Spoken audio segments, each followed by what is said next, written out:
Yo, halo guys, kembali lagi bersama saya, Max. Masih melanjutkan dari episode sebelumnya, yang setelah melihat kondisi sekte Heng Yu dihancurkan dengan sangat mudahnya, Wang Lin memutuskan untuk mengasingkan diri supaya bisa menjadi kultivator yang hebat. Hingga dalam waktu 4 tahun, Wang Lin akhirnya tembus ke ranah lumayan tinggi. Nah, penasaran dengan kelanjutan kisahnya? Let's go, kita masuk ke alurnya. Kisah bermula dari diperlihatkan dengan beberapa pengawal Weiwu yang kebetulan mereka sekarang lagi di dalam perjalanan untuk mengantar sebuah barang berharga untuk bosnya. Entah apa bentuk barang tersebut, yang jelas sang ketua menegaskan ke anak buahnya supaya selalu berhati-hati karena mereka tidak akan pernah tahu akan ada bahaya apa di perjalanan nanti. Tak lama, mereka tiba-tiba melihat pemuda yang berpakaian seperti orang hebat. Untuk itu, salah satu dari mereka memberanikan diri untuk bertanya kenapa bocah tersebut berhenti di jalan seperti ini. Ya, seperti yang sudah bisa Anda tebak, pemuda tersebut adalah Wang Lin, yang ternyata Wang Lin bertujuan sama seperti mereka, yaitu pergi ke kota Tinshu. Yang karena tak mungkin menyebutkan bahwa dia adalah peri atau immortal, Wang Lin terpaksa sedikit berbohong dengan mengatakan bahwa ia ingin mencari pekerjaan di kota tersebut. Karena seperti yang kita tahu, Wang Lin sangat lihai dalam mengukir kayu. Nah, karena kebetulan mereka sama-sama ingin pergi ke kota Tinshu, si kepala pengawal berbaik hati dengan memberikan tumpangan ke Wang Lin. Hingga singkat cerita, terlihat Wang Lin sudah duduk santai layaknya seorang bos. Yang ternyata Wang Lin sedang berkultivasi di alam iblis. Nah, yang mengejutkan ialah berkat kegigihan Wang Lin dalam 4 tahun ini, dia akhirnya berhasil menulis jimat spiritual terakhir di tengah jimat gioknya. Yang kegunaan jimat tersebut ialah ketika sudah berhasil dimurnikan, maka akan menjadi sebuah pusaka pil. Bagi yang belum tahu apa itu pusaka pil, biar saya perjelas. Pusaka pil ialah senjata yang memiliki kekuatan yang sangat amat kuat, bahkan bisa melawan kultivator di ranah Jaidan hanya dalam satu serangan saja. Nah, jadi bisa disimpulkan bahwa alangkah beruntungnya Wang Lin karena telah menemukan barang tersebut dan berguru dengan si Tunan pula. Yang kita semua tahu bahwa ilmu pengetahuan si Tunan tidak usah diragukan lagi. Sebagai orang yang sangat terobsesi ingin menjadi kuat, Wang Lin tentu tidak akan pernah puas dengan kekuatan dia yang sekarang. Untuk itu, ia minta diajarkan ke gurunya tersebut supaya lebih cepat bisa membuat pondasi. Terlebih lagi mungkin saja di kota Tinshu ada potongan kayu dengan atribut keras tinggi. Jadi akan sangat mudah baginya dalam meningkatkan mutiara Tianni. Tidak ngerti kan? Singkat waktu, malam pun tiba. Mereka memutuskan untuk berhenti sejenak untuk mengumpulkan tenaga.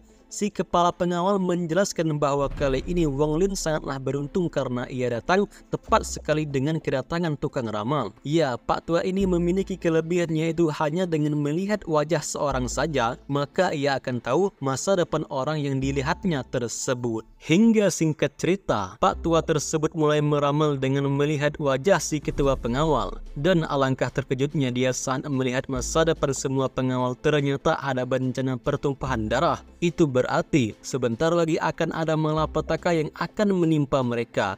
Namun jika mereka berhasil melewatinya, maka dalam waktu 3 bulan pasti akan ada perjodohan di antara mereka. Entah apa maksud dari perjodohan tersebut, si ketua langsung menyangkal perkataan Pak Tua ini dengan menjelaskan bahwa tidak usah terlalu percaya dengan ramalan, karena setiap sesuatu yang terjadi di dunia ini sudah tentu atas kehendak zat yang paling berkuasa. Terlebih lagi mereka selalu membawa senjata kemana-mana, jadi jika ada orang yang ingin merampok mereka, maka tinggal bangku hatam saja. Hingga setelah menjelaskan cukup panjang, tiba-tiba saja mereka diserang dengan kelompok yang ingin mengambil barang yang dibawa oleh anggota pengawal. Awalnya si ketua ingin segera cepat-cepat baku hantam dan melihat siapa yang lebih pantas untuk dirampok. Namun saat ia melihat ada kekuatan air motor membakar salah satu anak buahnya, seketika itu ia langsung berniat untuk memberikan barang berharga tersebut.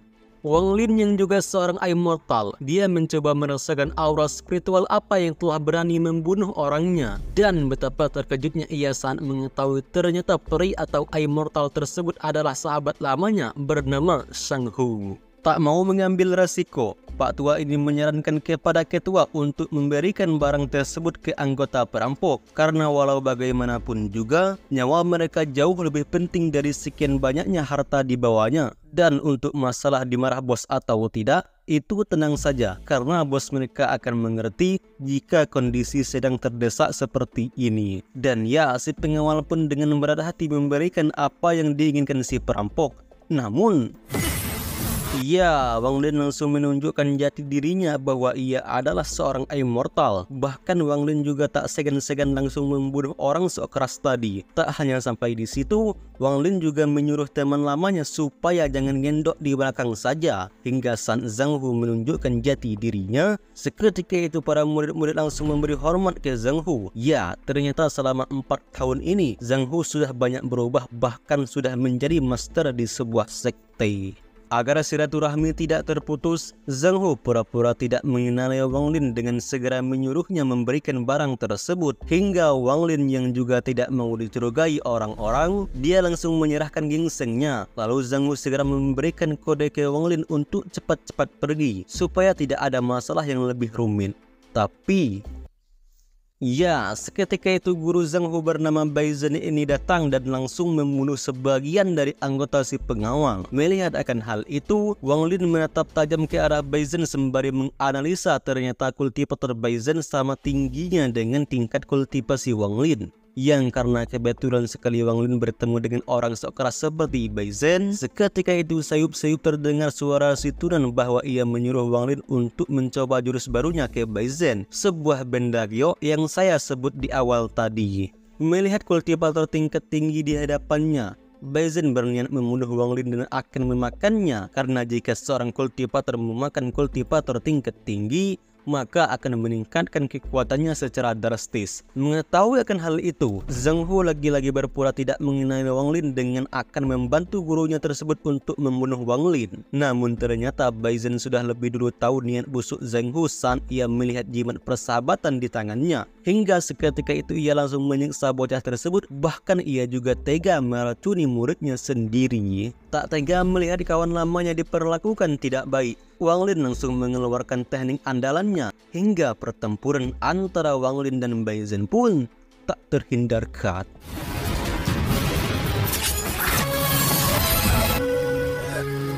Ya, Wang Lin berhasil mengalahkan orang sok keras tadi dengan tanpa terluka sedikit pun. Melihat akan hal itu, Zhang Hu mengecek keadaan aura spiritual Bai Zhen apakah dia benar-benar mati. Dan setelah dirasa Bai Zhen sudah benar-benar pindah alam, Zhang Hu berniat membunuh semua orang yang ada di sini dikarenakan Bai Zhen adalah guru dari sekte besar. Jadi jika dia membiarkan orang di sini pulang dengan keadaan hidup-hidup, takutnya mereka akan melaporkan peristiwa hari ini kepada ketua sektenya. Dan jika sudah demikian, maka Wang Lin akan berada di ambang-ambang kematian. Namun jelas saja Wang Lin melarang tindakan yang tidak manusiawi tersebut. Wang Lin menggunakan sihir penghilang sebagian ingatan mereka. Dengan begitu, Zhang Hu tidak usah perlu khawatir lagi tentang balas dendam.